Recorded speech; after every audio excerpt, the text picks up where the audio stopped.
السلام علیکم ورحمۃ اللہ وبرکاتہ۔ اعوذ باللہ من الشیطان الرجیم، بسم اللہ الرحمن الرحیم۔ رب اشرح لی صدری ویسر لی امری واحلل عقدۃ من لسانی یفقہوا قولی وقل جاء الحق وزهق الباطل ان الباطل کان زہوقا۔ اکثر لوگوں کو یہ تجسس ہوتا ہے کہ جنات کیسے ہوتے ہیں اور کیسے ہو سکتے ہیں، ان کی شکل و صورت کیا ہوگی، شباہت کیا ہوگی۔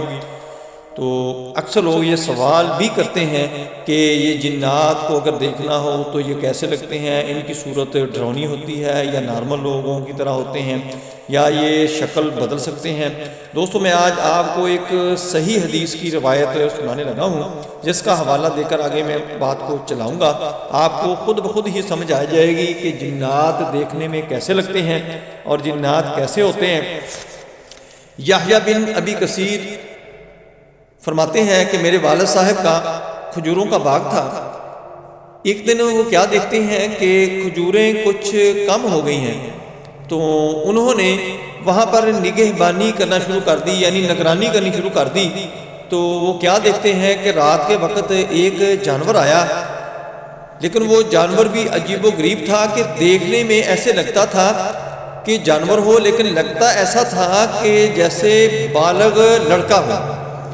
تو میرے والد صاحب نے اسے السلام علیکم کہا، تو اس نے سلام کا جواب دے دیا۔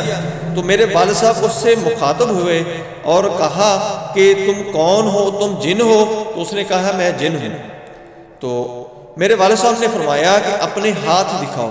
تو اس نے ہاتھ دکھائے، تو میرے والد صاحب کہتے ہیں کہ اس کے ہاتھ ایسے تھے جیسے کتے کے ہاتھ ہوتے ہیں، پنجے ہوتے ہیں۔ اس کے ناخن، اس کی بناوٹ ایسی تھی کہ جیسے کتے کے پنجے ہوتے ہیں، اور اس کے اوپر بال بھی ایسے ہی تھے جیسے کتے کے اوپر ہوتے ہیں۔ تو میرے والد صاحب نے پوچھا کیا تمہاری پیدائش ایسے ہی ہوئی ہے؟ تو اس نے کہا کہ ہماری پیدائش ایسے ہی ہوئی ہے۔ تو میرے والد صاحب نے یہ اس کے اوپر سوال کیا کہ تمہیں کس چیز نے یہاں پر بھیجا ہے؟ تو اس نے کہا کہ میں نے تمہارے بارے میں سنا تھا کہ تم صدقہ بہت کرتے ہو، تو میں ادھر چلا آیا کہ آپ کا صدقہ جو ہوگا میں اس کو کھا کر دیکھوں۔ تو میرے والد صاحب نے کہا کہ اگر جنات سے بچنا ہو تو کیا کرنا چاہیے؟ تو اس نے کہا کہ جنات جو ہے وہ آیت الکرسی سے ڈرتے ہیں۔ یہ سارا واقعہ رات کے وقت ہو گیا۔ تو صبح میرے والد صاحب نبی صلی اللہ علیہ وآلہ وسلم کی حاضر خدمت ہوئے اور سارا ماجرا سنایا۔ تو نبی صلی اللہ علیہ وآلہ وسلم نے فرمایا اس خبیث نے ٹھیک کہا ہے، وہ واقعی جن تھا، اور اس نے جو جنات سے بچنے کا عمل بتایا ہے، یعنی آیت الکرسی کا وہ بتا کر گیا ہے، وہ سچ بتا کر گیا ہے۔ حالانکہ جنات جو ہوتے ہیں وہ جھوٹ بولتے ہیں، اکثر جھوٹ بولتے ہیں، غلط بیانی کرتے ہیں، صدق نہیں ہوتا ان کے اندر، سچائی نہیں ہوتی ان کے اندر، کذب ہوتا ہے۔ تو نبی صلی اللہ علیہ وآلہ وسلم نے مزید تاکید فرمائی کہ جو بندہ صبح کے وقت آیت الکرسی پڑھ لیتا ہے وہ شام تک جنات، شیطانی چیزوں سے، تمام سے اللہ کی حفاظت میں ہو جاتا ہے۔ اور جو بندہ شام کے وقت آیت الکرسی پڑھ لیتا ہے تو وہ صبح تک اللہ کی نگہبانی میں تمام شرور و جنات سے وہ محفوظ ہو جاتا ہے۔ اللہ کی ذات اس کی حفاظت کرتی ہے، اللہ کی ذات اس کی حفاظت پر فرشتوں کی ڈیوٹی لگا دیتے ہیں۔ دوستو، اس لیے جب بھی آپ کو کوئی جن نظر آئے یا آپ کو شک شبہ ہو کہ یہاں پر جن ہے، چونکہ جس جگہ پر جنات ہوتے ہیں وہاں پر ویرانہ ہوتا ہے۔ باغ کے اندر اگر ہوں گے تو وہ باغ جو ہے اس کی خوبصورتی نہیں ہوگی، اس کے فروٹ کی خوبصورتی نہیں ہوگی۔ اگر کسی جنگل کے اندر ہے تو وہاں پر بھی ویرانہ ہوگا، وہاں کے جو درخت ہوں گے ان کی خوبصورتی نہیں ہوگی، بہت ہی عجیب قسم کی ہیبت وہاں ٹپک رہی ہوگی، جس کی وجہ سے بہت ہی وہاں پر خوف والا منظر ہوتا ہے، خوف والا ماحول پیدا ہو جاتا ہے۔